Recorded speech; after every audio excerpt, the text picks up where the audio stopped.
Welcome to Tricky Bio. Today we are going to cover a topic and its name is types of ovule. Before understanding what is the type of ovule, we should know what is ovule. See, if we will take a structure of female gametophyte, then that is embryo sac, right? So before we should know the pistil. Pistil is the structure in which there is style, stigma and ovary, right? This is stigma, this is style and this is ovary. Inside the ovary there is a structure and that structure is called embryo sac uh, or that structure is called ovule, right? I'm just saying something else. We will learn it later on. So we are going to learn that how or what is the type of what are the type of ovule, right? So first of all we are going to cover the topic and that is orthotropous. What is orthotropous? See, in the ovule there are basically three main things, like if micropyle, the second is funiculus and chalaza. On the basis of these three we decide the type of ovule, right? So the first one is orthotropous. Ovule is erect, you can see ovule is straight, right? Micropyle, chalaza and funicle lie on the same plane. That means all micropyle, this is chalaza and this is funicle lie on the same plane, a straight line is there, so it is orthotropous, right? Example is polygonaceae and piperaceae. Piper यानी कि काली मिर्च, that is orthotropous. That काली मिर्च ovule is orthotropous kind of, right? Next is anatropous. In the anatropous, this is the most common example of angiosperm. Most of the dicot and anacot shows anatropous kind of ovule.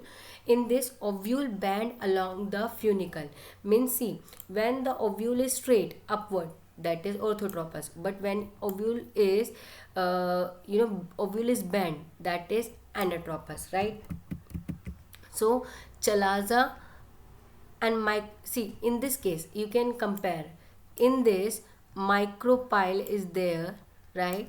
And in this, this is funicle. इसमें funicle is straight, इसमें funiculus is straight, but इसमें क्या हो गया, funiculus तो ये रहा और आगे ये जो स्ट्रक्चर है इसने बैंड ले लिया और इस तरीके से बैंड लिया कि चलाजा और माइक्रोपाइल तो सेम लाइन में है, चलाजा और माइक्रोपाइल तो सेम लाइन में है, पर फ्यूनिकुलस सेम लाइन में नहीं है, राइट? पहले वाले केस में क्या था, पहले वाले केस में चलाजा, माइक्रोपाइल और फ्यूनिकुलस एक ही लाइन में थे, है ना?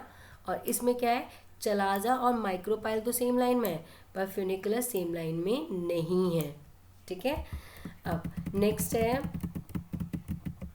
है हेमीट्रोपस. हेमी मतलब हाफ, यानी कि थोड़ा सा anatropous, hemianatropous. C, nucellus and integument. Nucellus वो सेल होती है जो एम्ब्रियो के बाहर, एम्ब्रियो सेक के बाहर पाई जाती हैं, ये, right? So nucellus and integument at the right angle. ये है न्यूसेलस और ये है integuments, right?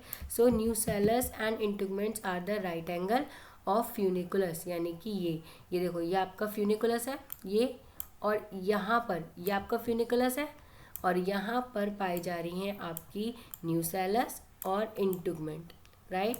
So hemianatropous is this one.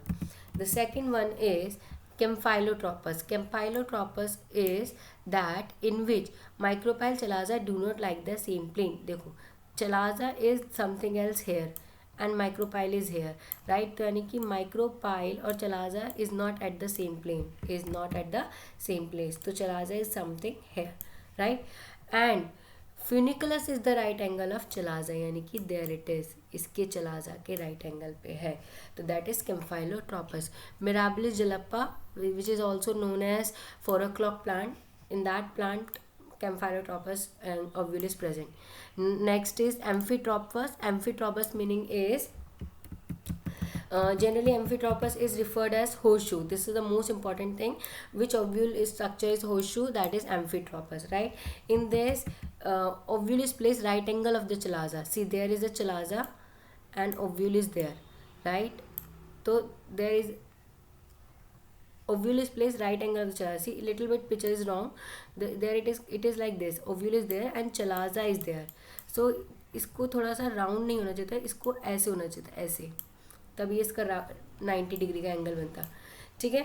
अब सी, कैम्फाइलोट्रोपस और एम्फीट्रोपस ऑलमोस्ट एक जैसा होता है, बस अंतर इसमें होता है कि जैसे ये 90 डिग्री नहीं बन रहा, ये थोड़ा सा 90 से ज़्यादा बन रहा है ना, थोड़ा सा ही डिफरेंस होता है बस कैम्फाइलोट्रोपस और एम्फीट्रोपस में। ब्यूटीमेसी में की फैमिली में एम्फीट्रोपस पाया जाता है। नाउ सिरचोनोट्रोपस मतलब होता है कंप्लीट राउंड, यानी कि फ्यूनिकल ने बिल्कुल ही राउंड लेके फिर ऐसे, मतलब ऐसे फ्यूनिकल ऐसे करके ऐसे करके ऐसे, ये दिस इज कॉल्ड सिरचोनोट्रोपस, राइट। सो हम एक बार समरअप करते हैं। सबसे पहले ऑर्थोट्रोपस था। ऑर्थोट्रोपस में क्या था, जस्ट अ मिनट, राइट। सो सबसे पहले ऑर्थोट्रोपस था, यानी कि माइक्रोपाइल, चलाजा एंड फ्यूनिकल तीनों ही राइट एंगल प्लेन पे थे।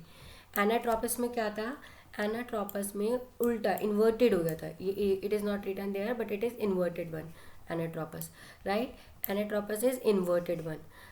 नाउ इसमें क्या था, माइक्रोपाइल इस क्लोज आ जाता है हाइलम के, राइट। और नेक्स्ट इज हैमी ऑटोट्रोपस, इसमें क्या होता है, इसमें फ्यूनिकल राइट एंगल बना देता है, किसके, राइट एंगल बना देता है इंटुगमेंट एंड न्यूसेलस के, राइट। अब नेक्स्ट इज कैम्फाइलोट्रोपस। कैम्फाइलो और एम्फीट्रोपस में बस इतना डिफरेंस है कि इसका जो इसमें एम्ब्रियोसैक है, उस एम्ब्रियोसैक यानी कि ओव्यूलर्स में 90 डिग्री एंगल बनता है, इसमें 90 से ज़्यादा का बनता है, और इसको बोलते हैं एम्फीट्रोपस, और इसमें इसको बोलते हैं कैम्फाइलोट्रोपस। अब आता है सिरचोनोट्रोपस, इसमें फ्यूनिकुलस राउंड एक बार पूरा राउंड लेता है और फिर एम्ब्रियोसेक के पास आता है से, right. So this is all. If you are still not able to understand it, you can write in comment box. We will try to explain you in a more better way. Hope you like it. Comment, share and forward and subscribe also. Thank you.